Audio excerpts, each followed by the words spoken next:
Mr. Suvendra Kumar Senapati, Head of Sales and Commercial at L&T-Digital Energy Solutions. With over 25 years of experience, he excels in the solution and deployment of advanced software solutions across renewable storage, industrial electrification, and infrastructure projects. His contributions include pioneering edge-based power plant controllers and deploying virtual PPC globally.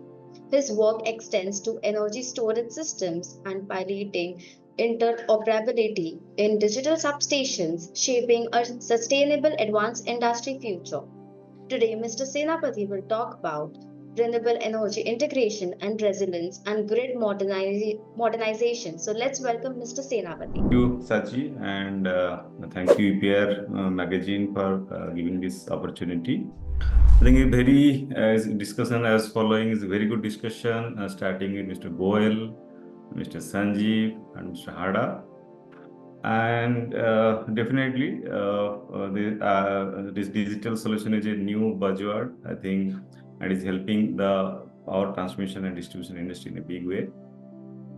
I'll take basically the technology side, the solution side, what is the futuristic, what we are doing, and we are on ground and we are getting into. Okay, so it's the futuristic, it is disruptive, and across is a global. Okay, so that I'll throw some light. I think I'll start with a bit of substation side and around that.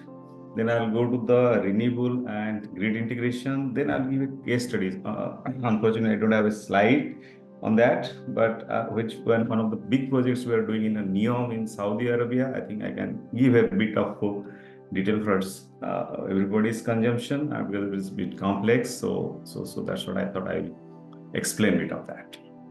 So substation, we know it started with AIS, air insulated substation, then gas insulated substation. Then we have done the digital substation. Then I moved to the virtual substation, which I think Mr. Hada discussed, but I'll explain more in detail both the things. Okay. So which I'm doing. So the substation side of 2007, we know 61850. We started. Then we moved to recently the digital. I'll take both digital and virtual. I'll not go what is being done. So there is a difference. Okay, there is in digital substation. So there is a difference. There is a process bus. There is a station bus. Process bus collects the data, and it converts to the digitized form, and it takes the OFC to the control center, control room. So there you avoid a lot of copper cables there. So no copper business there. Okay, all OFC clean, and there is no multiple connections there. Okay, so copper cable you have to connect 3 places. Okay, junction box there in the control center. So those sort of things you avoid there. So when you're avoiding multiple connections, you improve the reliability and availability. And when and in the process also, when you are replacing copper with OFC, so optical fiber, then you reduce a lot of cost and a lot of space. Okay, so all those things are being taken care in the digital substation. So what I am talking new, I think some of the things Rajiv was mentioning, the interoperability thing. So in digital substation, even we have a solution, we have done the interoperability of 5 different of makes, 5 different of merging unit. There is something called merging unit, the process bus, which converts the analog to digital, and the relay. So today, I think Mr. Hada knows Power Grid has done, I think, two different makes. So we have done 5 different makes of interoperability. So anything not functioning, you replace with anything.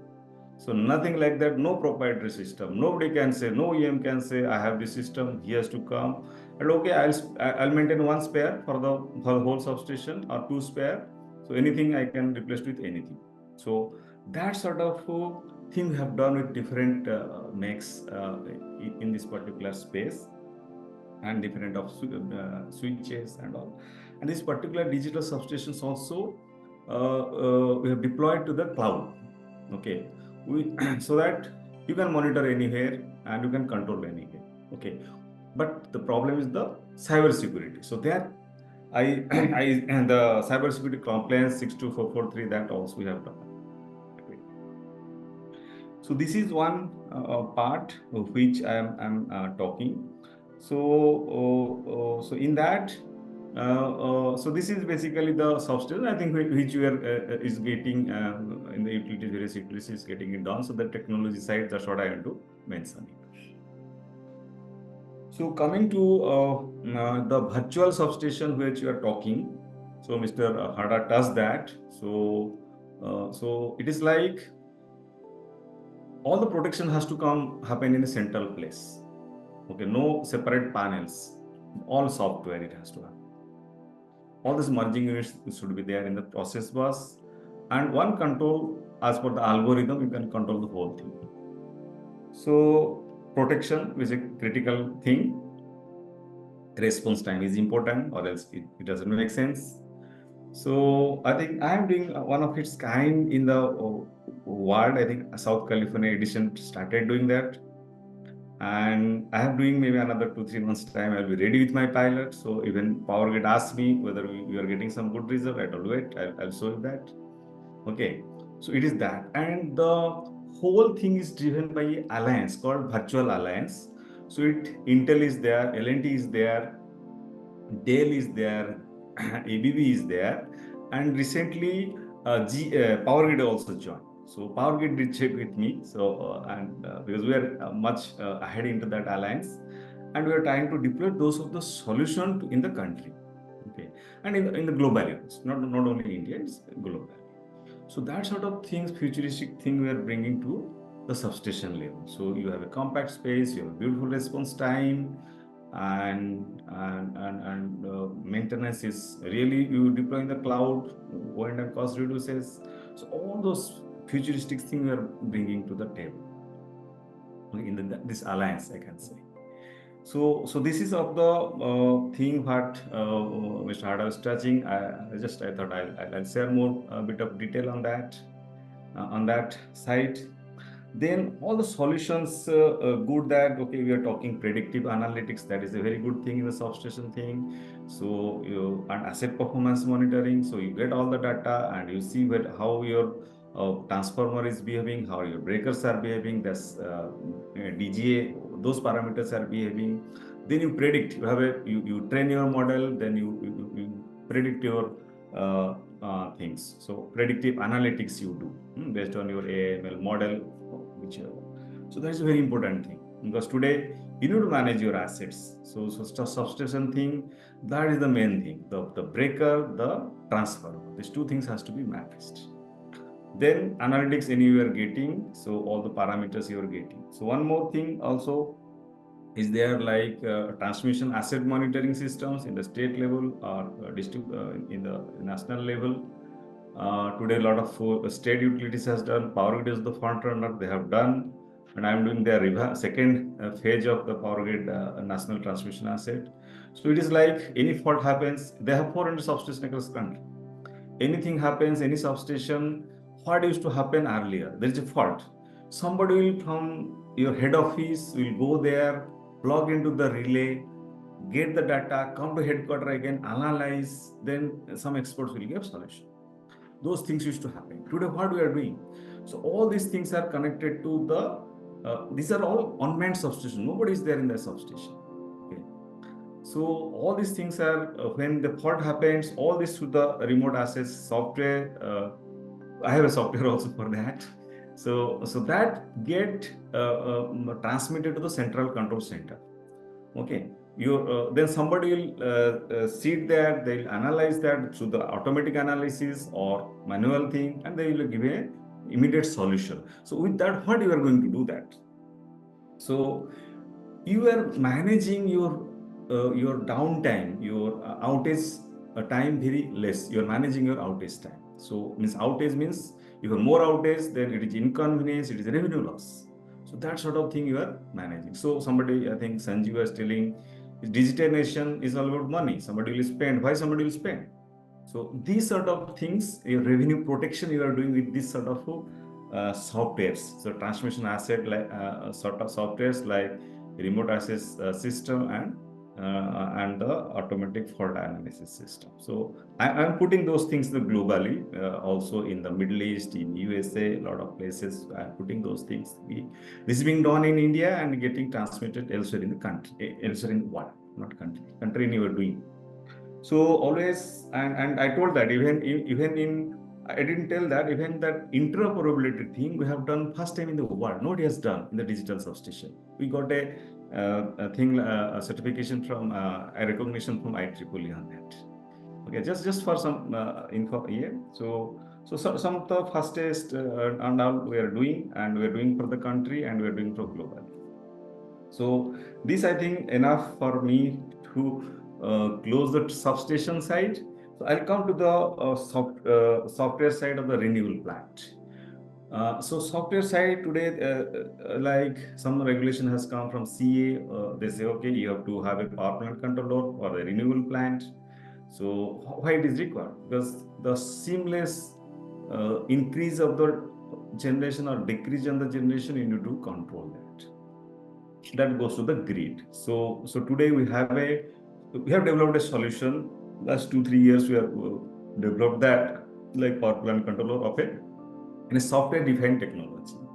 So it is not a PLC based solution. You take any compatible PC or a hardware, you put your software, you run it.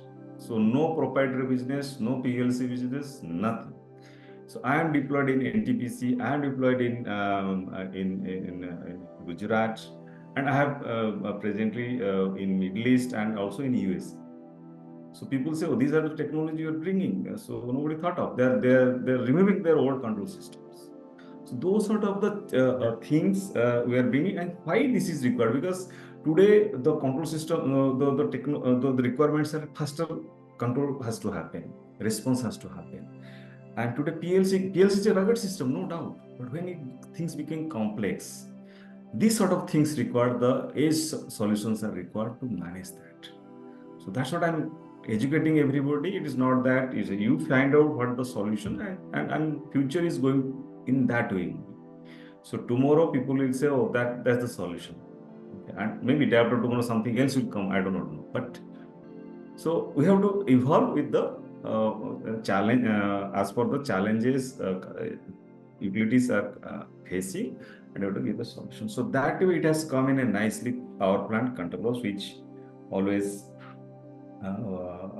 is a good thing that it has done. And in some of the cases also we have done a virtualization in one place. Suppose there is a 6 power plant controller, I don't have to have a 6 servers. I have one server, I can virtualize everything and put that. So that sort of things also we have deployed in India first time in the world, but first time that in India. So it started all from India. So these sort of things actually, just I thought I'll share with you, because these are the futuristic solutions helping customers to solve their problems, and it's not very expensive.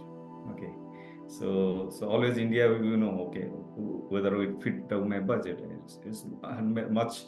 It is much more, less than what they're spending. So it is not that digitalization will increase the money. No. Increase the budget. No. It will decrease the budget.